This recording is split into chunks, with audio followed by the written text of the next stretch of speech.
চতুর্থের রাতেই জনজোয়ারে ভাসল কলকাতা। দিনভর বৃষ্টি, প্যাচপ্যাচে কাদা, আলো রোশনাইয়ে ফিকে নিয়ন, উৎসবের আমেজে উত্তেল তিলোত্তমা। ভিড় এড়াতে চতুর্থেতেই মণ্ডপে মণ্ডপে মানুষের ঢল। বিকেল পেরিয়ে সন্ধে, সন্ধে পেরিয়ে রাত, বেড়েছে 0 মিটারের পারদ।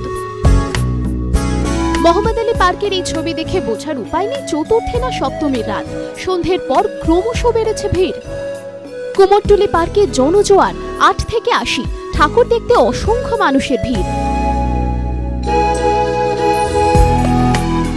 নাচ গানের রাস্তা ফাঁকা ছিল আর গাড়িও কম, তো রাস্তা ফাঁকা বলে বেরিয়েছি।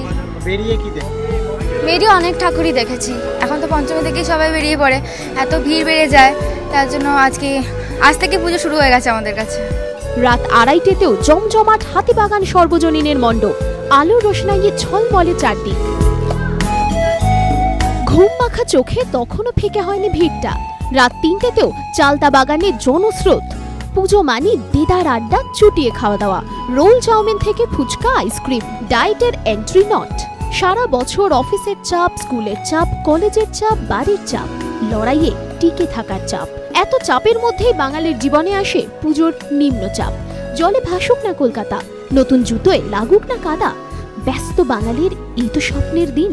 আলো মাখা শরীরে কলকাতা আজ রঙিন। সুভাষ বৈদ্যর রিপোর্ট, এবিপি আনন্দ, কলকাতা।